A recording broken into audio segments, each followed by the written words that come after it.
this point, we'll transition into our next tutorial, which is going to focus on transitioning your model into a forecast. And it's going to be led by Alexey Shiklomanov, who's joining us from NASA.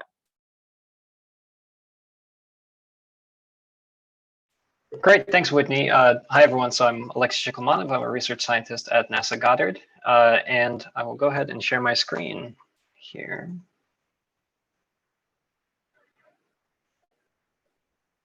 That's the wrong screen. Apologies, technical difficulties. Screen 2. There we go. All right, is that coming through, Whitney, nice and clearly?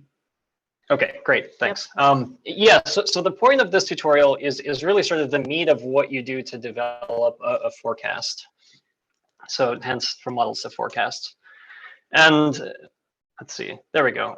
So here's sort of an overview slide of what the lesson is going to cover and of our general problem statement as we're going to cover it today. So the data that we're going to be forecasting, right, the forecast target, is this green chromatic coordinate, which is a thing that is observed by neon phenocams. It's technically derived from the raw images that the phenocam is collecting, but we're not going to get into that. We're just going to work with that derived green chromatic coordinate observation, which is basically a measure of the greenness.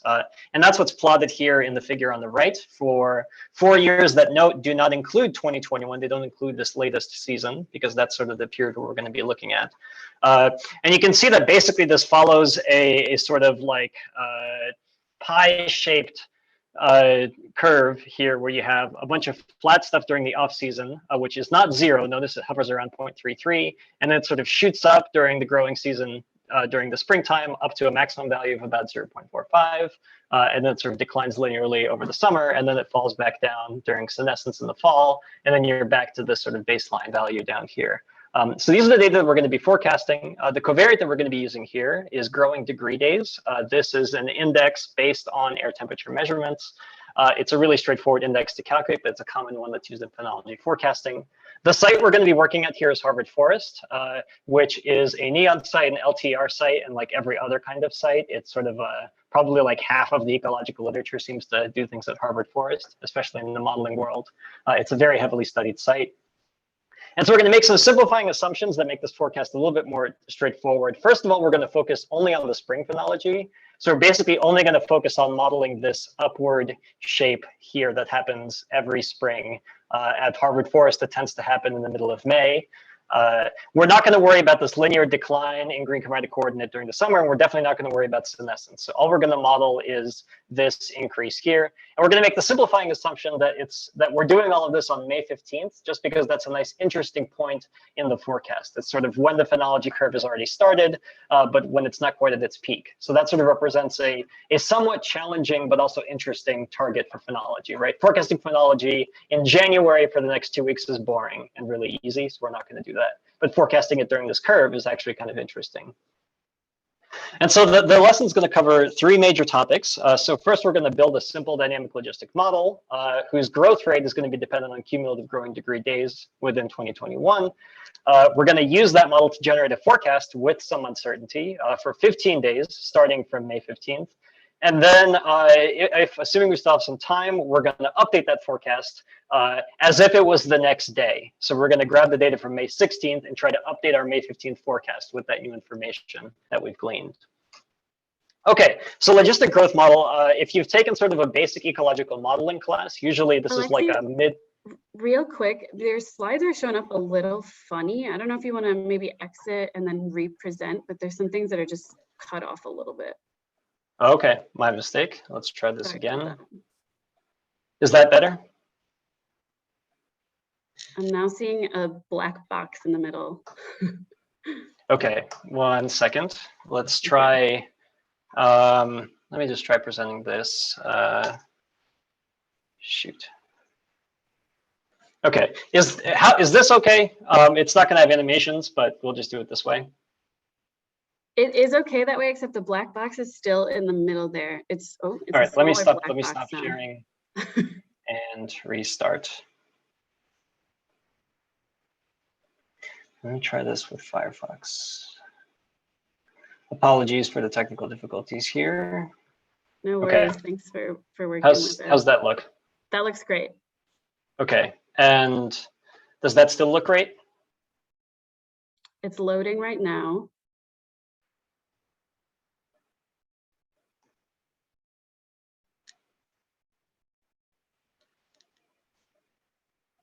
Yeah, it looks like it's still loading. All right, let's try, apologies here, must be a bandwidth issue. Let me try turning off my video, sharing this one more time. All right, we'll just go through it this way. No animations, but that's okay. Hopefully this is still clearly visible. Does that look okay, Whitney? Yeah, that looks great. Okay. Thanks, Alexey. Okay, so no animations, but that's okay. So I'll sort of have to spoil the story here. So anyway, so basic ecology is sort of like, or intermediate undergrad level ecology course or grad level course. You should have seen the sort of logistic equation before. Basically, you're looking at the change in population with time, dp dt, is a function of a growth rate, the current population, and then this 1 minus the population relative to the carrying capacity. So when you do this equation, it gives you this really distinctive sigmoid form, this S-shaped curve, where when your population is low, it's 0, then it grows, and it slows down its growth and eventually caps out at some value. That value is the carrying capacity. In this specific case, that carrying capacity is going to be set to 1. Okay, so if you take that equation, and it has a well-known solution, I'm not going to go through deriving that solution, but the solution to this differential equation is this equation in the middle, right, where the population at any given time is k is this equation here as a function of the population at some initial time times, and is also relative to the amount of time that this passed, which is given by this t here. So we can basically turn that differential equation solution into a dynamic discrete form that lets us predict the population at time I based on the previous time's population. So you should see that these two equations are basically the same. We're just doing slightly different notation here. And so what this lets us do is basically allows us to create a dynamic model, which is sort of a mainstay of most forecasts.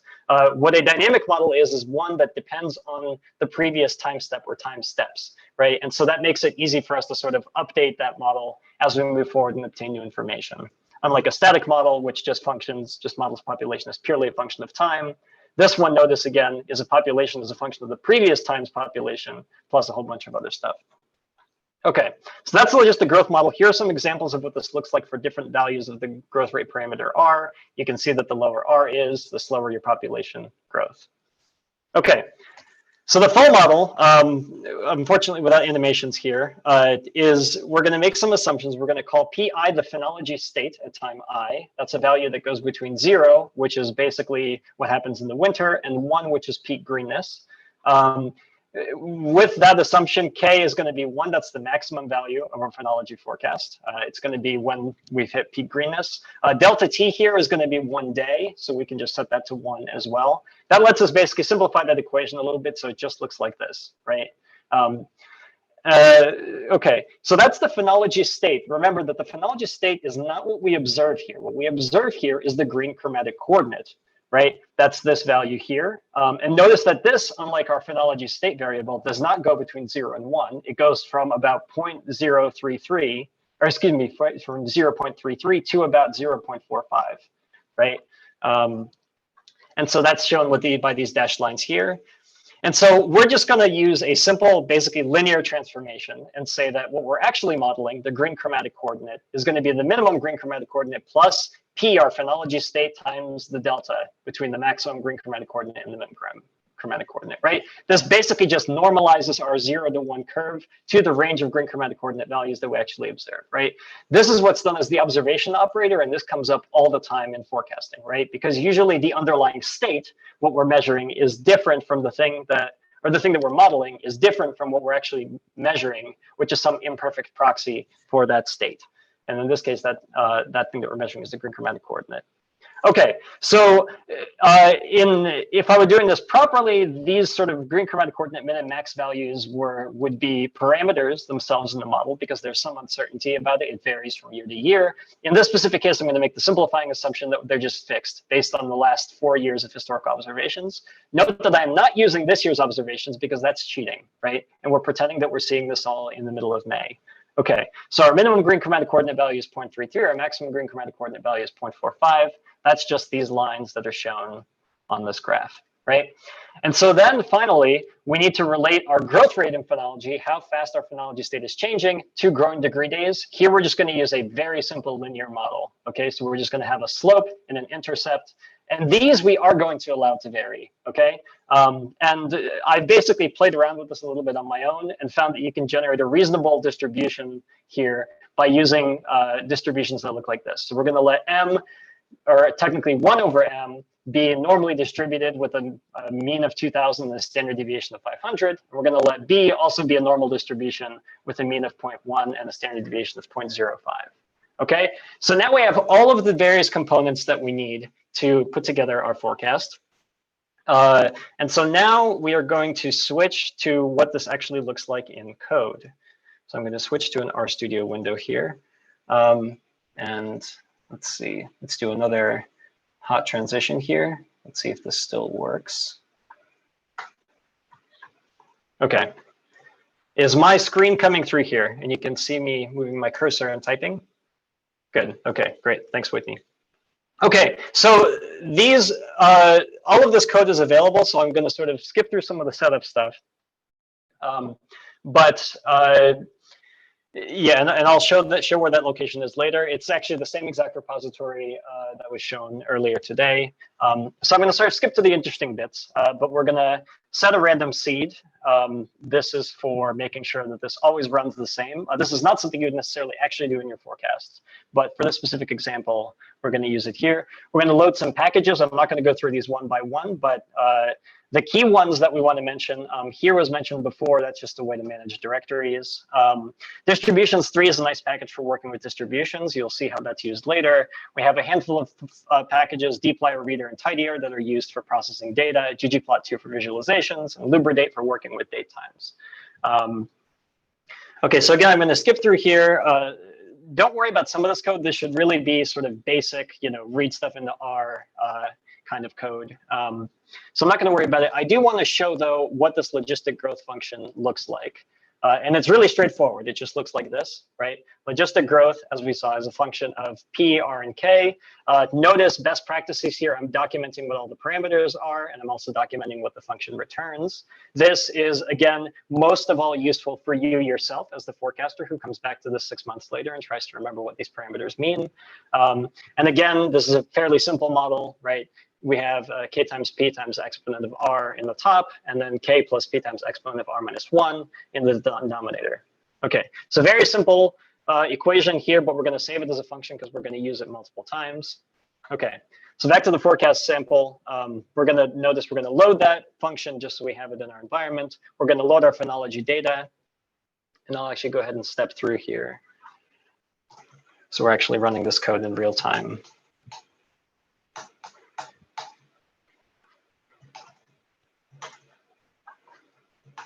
Okay, so I'm gonna, here all I'm doing is just recalculating the cumulative growing degree days. Again, I'm not gonna worry about this code. You can see it's just a cumulative sum of growing degree days grouped by year, because that's sort of the predictor variable that we're using here. And then finally, I'm gonna set the number of timestamps. Okay, now we're gonna do some live coding, so we'll see if this actually goes. Okay, so to subset the growing degree data, right now this is for the entire period that we're working with, starting from 2015 all the way through the present. We're only gonna grab the data that we need for this forecast. So I'll call that GDD sub is going to be GDD data all, excuse me, filter time is gonna equal, time is going to be greater than or equal to today, and time is going to be less than today plus 15 days into the future. Right? Now let's just make sure we got that right.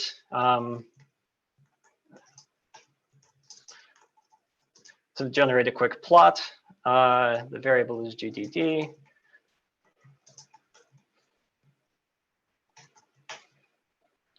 And there we go, right? So here we say May 17th. So here our first day is May 15th. And these growing degree days, as it gets warmer in the Harvard forest, you can see the growing degree days increase. Okay, so that seems to be legitimate, seems to be okay. Okay, so next we're going to do the parameter distributions and constants. Remember, again, this is the minimum green chromatic coordinate. This is the maximum green chromatic coordinate. What we're modeling is the difference between. And then we're going to use the normal distribution for the slope for the inverse of the slope, and a normal distribution for the intercept. And this is what the distributions 3 package lets us do. I really like this package. You define these distributions, and later you can calculate their density, you can sample from them, et cetera, et cetera. So these are sort of the values that we've previously fixed. Now we're going to introduce some variability into these parameters based on those distributions. Okay, so our R slope, first off, let's set up a number of ensembles that we're going to do. We're going to run this model 1,000 times for different combinations of these parameters and input conditions. Okay, so we're going to generate then 1,000 values of our slope with code that looks like this. Okay, so now we have 1,000 values of our slope, and we're going to do the same thing for our int.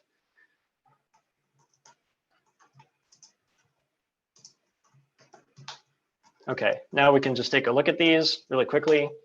So there's a histogram of our slope values, histogram of our intercept values. Now we have some uncertainty around those. Okay, and so now we're going to actually go ahead and set the parameter R. Okay, so R is going to vary with time, remember. So we're going to make it a matrix, and it's going to have the number of rows be the number of time steps, and the number of columns be the number of ensemble members. Okay, and then for every ensemble member, we are going to set it to the intercept plus the slope times the GDD data that we just created, right? Okay, and now if we want to take a look at the histogram of R for the first time step, for example, there's a histogram, right? So we have a growth rate that varies. We have some distribution of possible growth rates for that initial time step. Okay, great. So that's the growth rate parameter all sorted out. Next, we're going to grab the current phenology state. So I'm going to call that current state. And this is just going to be the phenology data subset to the current date and subset to the current site. So site name is Harvard Forest here. And let's just see what we got here. Right, so there we go. So for today, May 15th, site ID is Harvard Forest. We can see that the green chromatic coordinate value is about 0.357 with a standard deviation of 0.0014. And so we'll actually go ahead and make that a distribution. Again, we're assuming this is normal, and we'll say current state GCC 90, current state GCC SD. Okay, now that lets us sample from that distribution really easily. So let's actually go ahead and do that. Remember, we are using a 1,000 member ensemble to generate uncertainty here. So our observed GCC is going to be just random GCC obs D and the number of ensembles. Okay, and then we'll make also a matrix of our predictions, which again is going to be the same exact size that we've used before. It's going to be a blank matrix. It's going to have n time. The number of time steps are in rows. Every column is going to be an ensemble member. And then the first time step is going to be today, right? So we're just going to do one of these. Okay. And just to confirm that we did this right, we can see for the first time step, there we go, right? We have an uncertainty around our predicted GCC for time step 1. This is not actually the predicted, right? This is just the observation of time 1, but storing it all in one single place just makes things a little bit easier. Okay, so remember, what we're modeling here is not actually the green chromatic coordinate. It's this phenology state. So we have to do a tiny bit of algebra to back calculate what this phenology state what this green chromatic coordinate corresponds to in terms of phenology state, right? So we're going to do the same pattern that we've seen again. We're going to first create a matrix of phenology states. Again, time steps are in rows, ensemble members are in columns. And then the first phenology state here is basically just going to be solving this for P, right? So we're going to do the GCC pred for the first time step minus the GCC min divided by GCC max minus GCC min, right? Basic algebra. We take this equation, which is the forward form for going from P to GCC, and instead solve it for P. So here, subtract GCC min and then divide by this, and that gets us P, right? So let's see what the histogram of our actual population state looks like. And you can see here we are, we're about 0.23, so about 23%, between 20 and 25% through the phenology period, right? We're about 25% up that phenology logistic curve. Okay, so now we have a matrix of our phenology state. We have our parameter that varies through time with growing degree days. We have everything that we need to make this forecast actually run. So let's go ahead and do that. And you may have heard that for loops in R are bad. That is a bit of a falsehood. They're only bad if you don't pre-allocate your memory. They're actually nice and straightforward for simulations like this. So that's exactly what we're going to do. For I in sequence of 2 through n time. Notice 2 here because t equals 1 is what we set up here, right? So for every time step moving forward. Then for every ensemble member, for j in the number of ensembles, p I comma j, remember it's time by ensemble member, is going to be, normally you could write out the function here, but because we have it nice and saved, this is a nice way to make sure, keep our forecast implementation separate from our model implementation, right? So logistic growth has 3 parameters, p, r, and k. So it's going to be the previous time steps state, the previous time steps growth rate, and k equals 1, right? That's just a constant that we fixed because that's the maximum for our phenology model. And then our predicted GCC is going to be, again, this equation that we have up here, right? So this is going to be GCC min plus p I comma j times GCC max minus GCC min. Okay. Now you might be worried, oh boy, 1,000 ensemble members, 15 time steps, this might run for a while. It doesn't, okay? That was it. That's all it took. It takes literally 1/10 of a second here, if not less, to run. And now we have some nice predictions. We can really, really quickly visualize these predictions with the base R function matplot. So let's just quickly look at what this looks like. So this is going to, and there we go. Okay, so on the y-axis here is the phenology state that we are modeling. On the x-axis is the forecast days. And you can see that every single one of these basically combinations of line type and color is a different realization of this forecast. And now we have a nice ensemble of predictions for the next 15 days of the different things that we've just done of the phenology state. We can generate the same exact curve for the predicted green chromatic coordinate. Notice the graph looks exactly the same. Really, the only thing that's changed here is the y-axis, right? Because this is just a linear transformation, but otherwise the graph looks exactly the same. And so now, let's say a week out into the future, we can suspect that our green chromatic coordinate is going to be somewhere between 0.36 and 0.40-ish. Okay, let's drop these in here. Okay, great. So that's basically everything that we need to actually generate the forecast. Now let's do one final data processing step and convert this into a nice long tidy CSV. So I'm going to call this GFCPred DF. I'm going to convert it to a tibble, which is basically like a data frame, but a little bit nicer to work with. It's from the tidyverse. And I'm also going to, right now I don't have any column names, so I'm going to let the dplyr stuff create unique type column names for me. And I'm also going to add on to this my GDD data for this forecast. So now I have a nice, well, not super tidy yet, but I have a nice data frame that looks like this, where I should have at the very, very bottom here, I'll have the time that's buried in here. All of these individual columns are individual forecast realizations. This is not tidy yet, right? This is still a wide format, so we'll go ahead and tidy this. Call it GCCPred tidy. And now I'm going to pivot longer. This is using tidyr. The columns that I'm going to convert into a longer form are the ones that starts with 3 dots, right? Those are my ensemble members. That column is going to refer to the ID, or excuse me, to the ensemble. The values are predicted green chromatic coordinate. The prefix that I'm going to strip from those is 3 dots. Okay, that's regular expression syntax for those of you that want to look that up. And then the transformation that I'm going to apply to that is make them into integers, okay? So I'm going to take all of the columns that start with 3 dots. Okay, I'm going to put them into, put them into 2 columns. The ID column is going to be the ensemble. The value column is going to be the predicted green chromatic coordinate.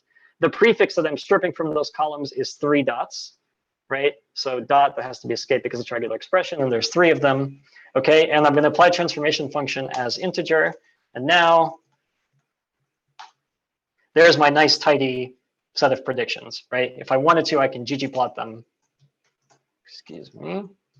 GCC pred tidy, right? For those of you that prefer ggplot syntax, x equals time, y equals GCC pred, ensemble equals, excuse me, group equals ensemble. Each separate line is going to correspond to ensembles. Gem line, and let's just make them slightly semi-transparent, and let's also make them gray. Okay, and there's that same exact curve that we saw before. Just to make the gray a little bit easier to see, I'm going to use a black and white theme. And let's maybe use a slightly darker shade of gray. There we go, right? Nice, tidy figure. We can keep customizing this, but that's sort of outside the scope of this tutorial. Point is that we now have a nice set of tidy predictions, and we're going to go ahead and just save these. We can use the write CSV function from the reader package, GCC pred tidy. And I'm going to save this to my working directory, which I set way up here with the here function. Okay. In fact, if we look at what working directory actually is, notice it's a long path that corresponds exactly to where I want the working directory to refer to. Okay. And I'm going to save it to data. And then let's see, I'm going to call this forecast. I'm going to use the glue function here. Forecast-today.csv. Glue is a really nice package for really quickly interpolating values into strings. So for instance, forecast-today.csv, right? So the value of today is this date. It's actually a date object, but that's its string representation. So the glue value is going to just look like that. So it's a nice quick way to quickly interpolate strings into this. So the full file path that we're working with here looks like that, right? This long path /300 forecast /data/forecast. And now we're going to go ahead and just save that. Okay, so that's it. Now we've built a forecast. And so I want to pause there. And Whitney, on the revised schedule, how much time do we have left? I think you have until about 1:15, but we can kind of run over that within a couple minutes and sort of absorb that in our question time. So I would say maybe a few more minutes. Okay, great. So I did have also the assimilation demo. I'm not going to go run through it live, but I will step through the code just to give you a sense of how this actually works. Okay. So what we just did was pretended that we were in May 15th. Okay. So what we're going to do now is pretend it's May 16th, and we received another set of data for the phenology state at Harvard. Okay. So that's what this script is going to demo. So I'm going to go ahead and clear my environment, clear my terminal, and go ahead and run this script. Notice a lot of the same dependencies. So I'm going to draw your attention here. We have today is the 16th now, not the 15th. Now I'm pretending that yesterday is one day before. So that's the 15th. Okay. And so I'm going to go ahead and read my file from yesterday, quote unquote. That's the 15th. I'm going to call that my old forecast. Okay. Recall, there's my old forecast and all of its data. I'm going to go ahead and read in today's phenology data.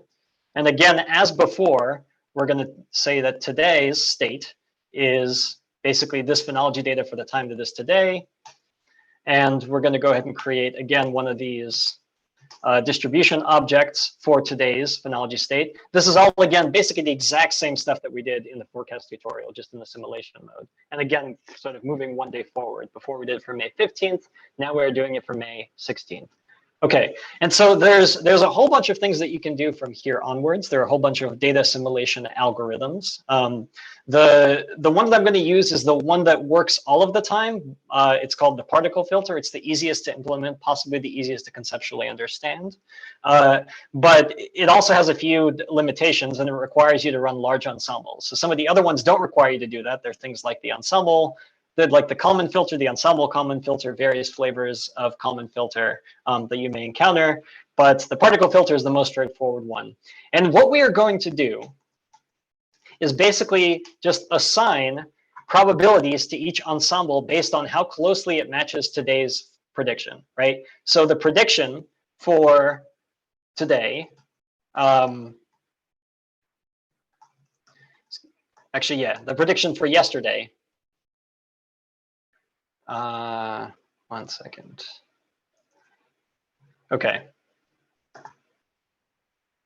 Right, yeah, so today we have data on the 16th, and we want to predict forward for that state. Yeah, okay. So we're going to take the old forecast. We're going to see what it predicted for today. You can see here the time is 5:16, and here for every ensemble member are the individual predictions.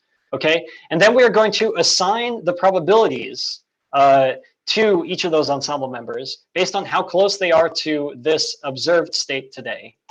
Okay, so that's all this code here does. And we can see that now each of them have a different probability associated with them. Let's arrange them to make this a little bit easier to see. And let's also drop the select statement here so you can see the entire data set. Okay, so what you're looking at here, you can see that we have by ensemble member, we notice that ensemble member 905 has the highest probability, has a probability of about 2. The actual value here is relatively meaningless. It's just the value of the normal distribution.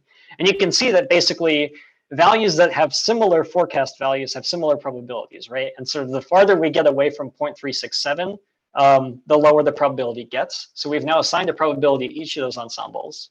We can go ahead and resample our ensembles based on those probabilities. So we can see that now we've taken those 1,000 ensemble members, drawn samples of them weighted by those probabilities. So now we have our top performing ensemble, number 905, with 134 values instead of 1. The next one has 86, and so on and so forth.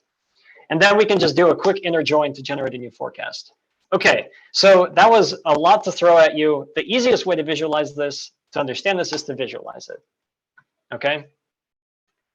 And so now, if you look at this curve here, and I'm actually going to zoom it in, is my zoomed plot? My zoomed plot isn't showing. Okay.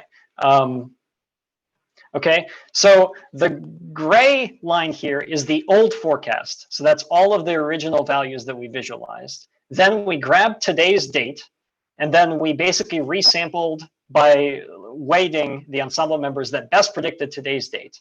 And you can see that we actually ended up with a significantly higher value for today's forecast than yesterday's, right? And that value propagates out all the way into the future. There's still a lot of uncertainty the farther out you get, but you can see that consistently we are preferring forecasts that are higher, right? So that's what we got from a single assimilation step. Obviously, you can do this over and over and over again to kind of keep improving your forecast as more and more data come in. But that's the gist. This is what's called a particle filter. There are more sophisticated algorithms for doing this, but this one is basic, relies on no distributional assumptions. Okay, so that's basically the tutorial, and I'm sure there will probably be lots of questions about this. And apologies with me, I went a few minutes over here. No problem.